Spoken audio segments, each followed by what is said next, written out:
In this video, I will use the Blackmar from Dragon Quest monsters as a Pokémon in Emerald. The Blackmar, or Akbar in some games, is the boss of the Judgment Gate in Terry's Wonderland and its 3DS remake.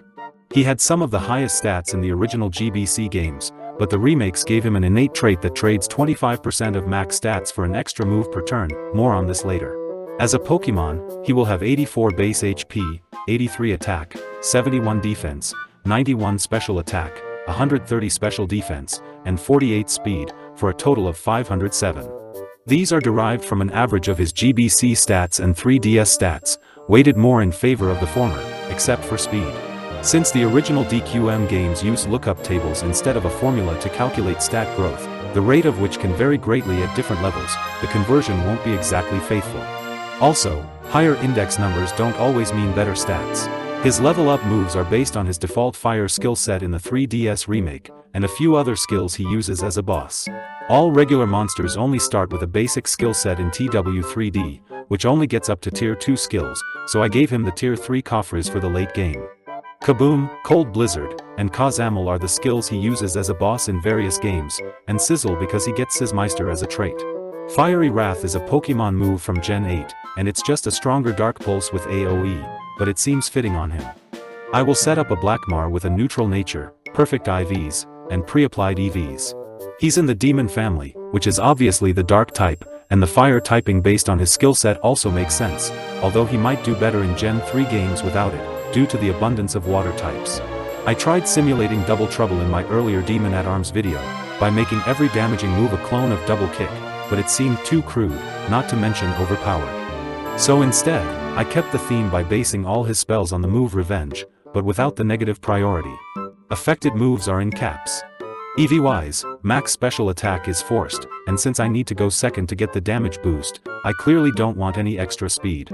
He has higher base HP than defense, so investment in defense is more effective due to Pokémon mechanics. He's one of the slowest monsters to level up in the GBC games, requiring a whopping 100 EXP to reach level 2, while most others only require 5.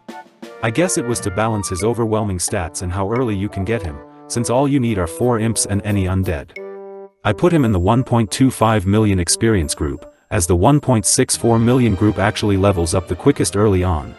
I was only level 14 after beating all available trainers before Roxanne, and the first gym in Pokémon games usually isn't kind to fire types. Here I tried something fancy but stupid. Since Rock Tomb is treated by the AI as a speed debuff, I wanted to see if Taunt would prevent the AI from picking it, but obviously it wouldn't, as it's still a damaging move. I was too fast even after a Rock Tomb, so my Frizz wasn't getting the damage boost from getting hit first. Her Nosepass doesn't have much HP or attack, but it does have huge defense and decent special defense, so my chip damage from Frizz and Feint Attack wasn't going to cut it, and she has potions too.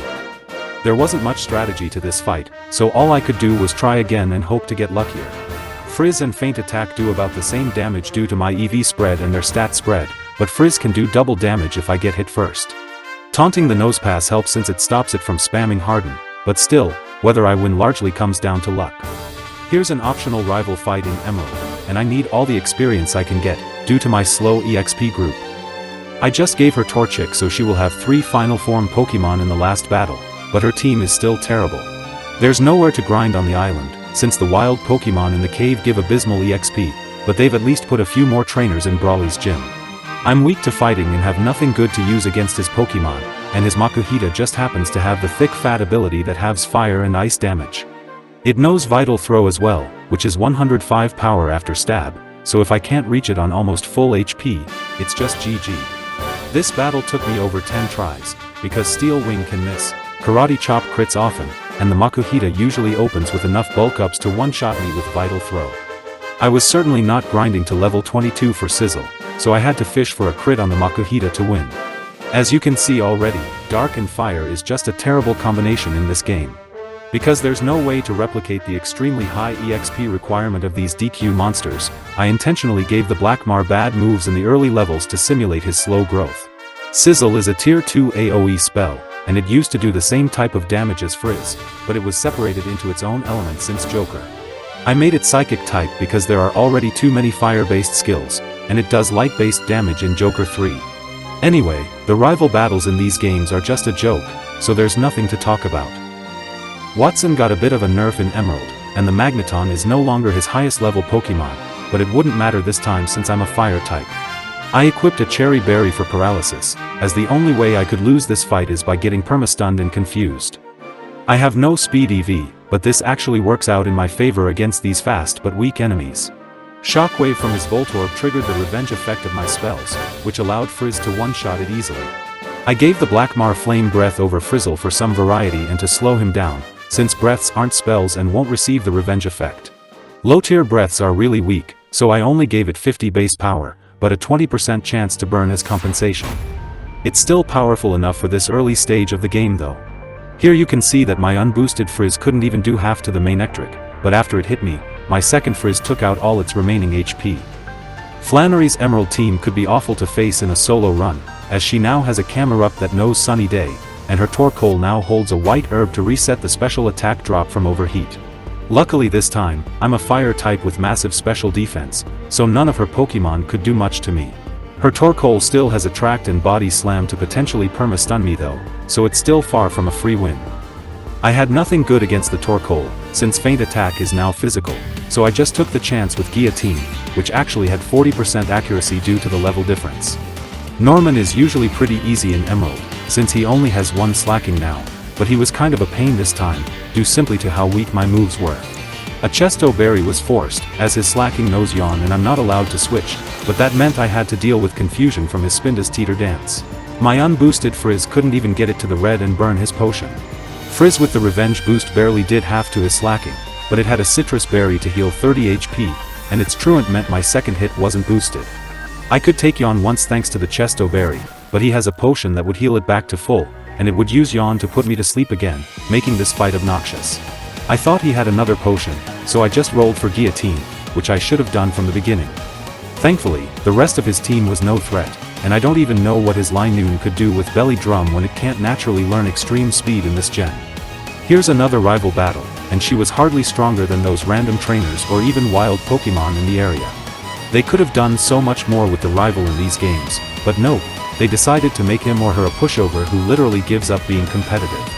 The Blackmar uses Cold Blizzard as the gate boss in TW3D, which is the tier 3 Ice Breath skill and does around 75 to 90 AoE damage. I made it a much weaker version of the Pokémon Blizzard, but with 100% accuracy. Winona now has a Swablu that could theoretically end the game in a solo run with Perish Song, but it's so slow and fragile that nothing should have any trouble one-shotting it at this point. Her Pelipper was a bit annoying with Supersonic and Protect, but it didn't seem to have any water moves. The rest of her team was a series of easy one-shots with Cold Blizzard and Frizz. This is a last rival battle in Emerald as well, and she still doesn't have a fully evolved starter. But at least with Torchic, she gets 3 other final form Pokémon, although 2 of them were just fought at the last gym. You might be able to rematch her in the post-game, but maybe that's only in the remake. Here's an extra maxi battle in Emerald, and he has the same team as he had in Ruby. His Camerupt could cause some issues with Earthquake, but my max defense gave me enough bulk to withstand it easily. You need a second Pokémon to fight the Psychic Gym, and I grabbed a flying type just so their Claydol wouldn't open with Earthquake. I also equipped a Chesto Berry for their Lunatone's Hypnosis. The fight started off poorly as the Claydol got a stats boost from Ancient Power, and I got confused by the Hatu's Confuse Ray, which I never knew it had. Also note that all AoE moves only do 50% damage when hitting both targets in Gen 3, except those with friendly fire, like Earthquake. My second attempt went better, until the Claydol landed a critical Earthquake, but I critted back with Cold Blizzard. Neither the Solrock nor the Lunatone knows any rock moves, and the Hatu can't hit dark types at all, so I was still able to win the battle. I made the Calm Mind TM compatible, and I will definitely need it to have any chance at beating Wallace in the Pokémon League. The Psychic Gym wasn't actually a multi-battle despite having 2 leaders, but following it was a forced multi-battle with Steven as your partner. This battle took me a few tries due to confusion and Earthquake, and the friendly AI was anything but helpful. The bad AI was intentional to make the multi-battle mode in the Battle Frontier harder, as it pays the most points for a long streak. By the way, Kaboom is a skill the Blackmar uses as the gate boss, and I made it a Dragon-type clone of Dazzling Gleam because the Dragon Lore skill set uses Tier 3 Bang to upgrade in Joker 3. 80 power with no added effects is quite underwhelming by modern standards, but pretty decent in Gen 3, before the continual power creep. Archie's team is the same as in Sapphire, although he does have EVs in Emerald, according to the ROM editor. Most of these boss trainers have the number 150 under EVs, and some like the Elite Four can have up to 255, but the editor doesn't show how the EVs are distributed or give you an option to distribute them manually. I know all Battle Frontier Pokémon have either 255 in 2 stats, or 170 in 3 stats, since you can see their exact numbers in the Battle Factory, but I have no idea about in-game trainers. Since I'm a fire type, you'd think Juan would be hard for once, but no, he was still a pushover like usual, partly because Water Pulse is such a trash move for this late stage of the game. The fight I'm showing here went just about as badly as it could have, but the problem was that his team was simply too underleveled to do much damage, even against my water weakness, and Water Pulse only has a 20% chance to confuse. Wally challenges you at the entrance of Victory Road in Emerald, instead of the exit, which makes him easier since you won't be all scuffed up and out of PP.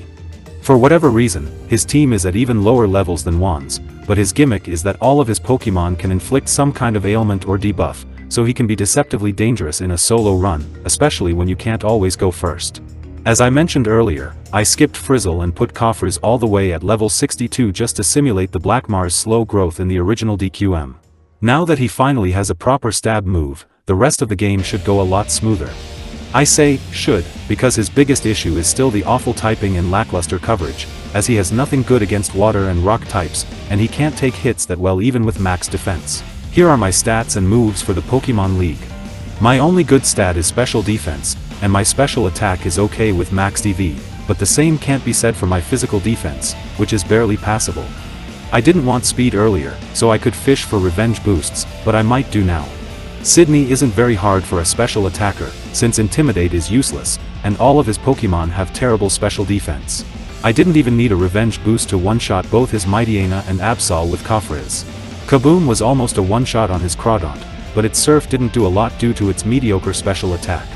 His Shiftry could be annoying with Double Team, but it can't hit dark types since its only damaging move is Extrasensory. Cacturne is dreadfully slow and fragile, a trait shared by many Gen 3 Pokémon. Like in most solo runs, Phoebe is where the problem lies, or specifically, her leading Dusclops that knows Curse. I picked Koffers against it since I know it has no special defense EV, but it wasn't enough to one-shot it, so that was GG. You can theoretically still win while cursed, provided your max HP isn't divisible by 4 and you one-shot everything afterwards.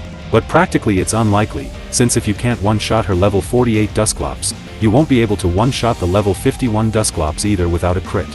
You could set up first, but she will always use Protect after Curse.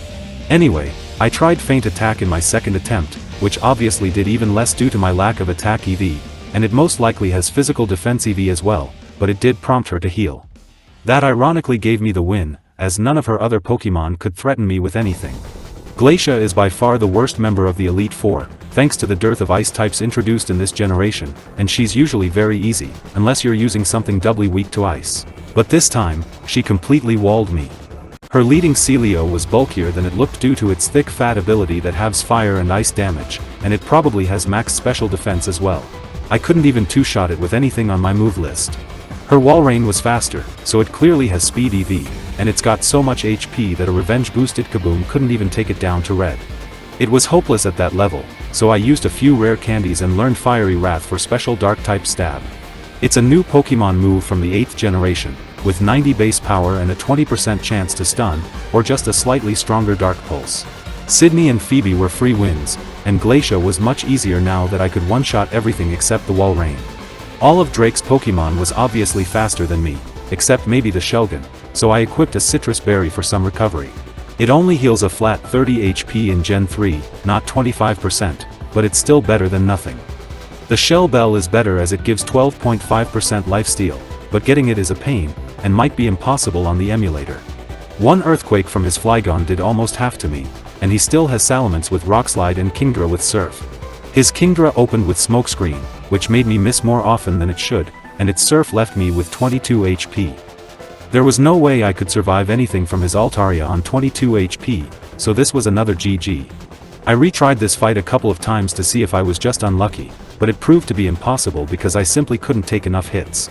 So, all I could do was use all the rare candies I found to reach level 77, and hope that I can one-shot the Kingdra while having enough HP left to survive a hit from the Altaria. His AI probably decided to give me a break, as it picked Dragon Dance for the Kingdra when it was already faster, instead of Surf or the obnoxious Smokescreen. Altaria is just a crappy Pokémon, and this one doesn't even have Earthquake, so it couldn't pose any threat when I was still healthy. Wallace is arguably the worst champion across all generations, but thanks to my fire typing and dreadful speed, he still took me a few tries to beat even at this level.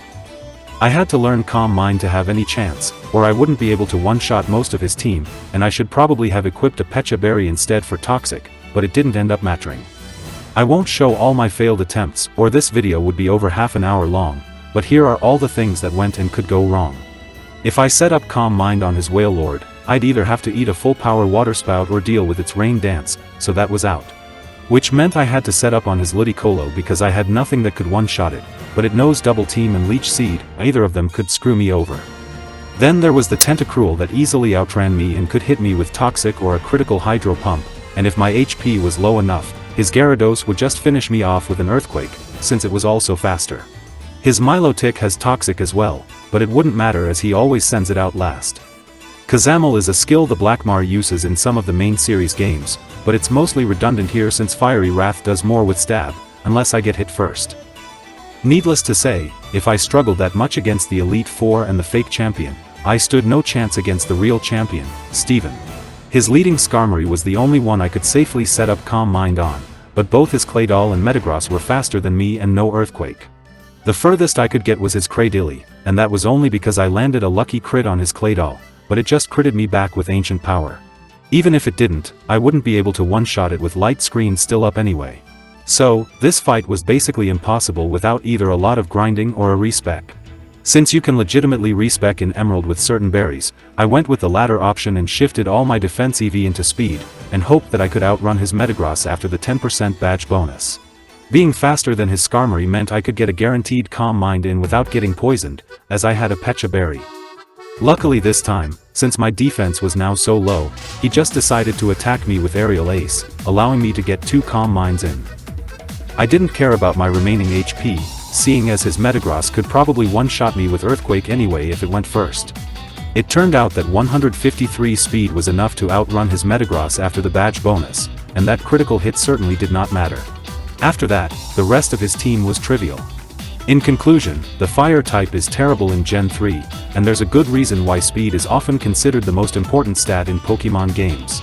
I gave the Blackmar a gimmick ability to take advantage of its low speed, and there have been plenty of real Pokémon and abilities over the generations that revolve around going last, but almost none of them really worked, at least outside of PvP. You can say that it's just an inherent flaw of the turn-based battle system, especially in a fast-paced game like Pokémon, where even the tankiest Pokémon can't take more than a couple of neutral hits.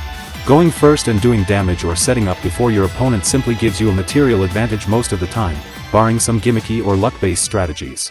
Thanks for watching.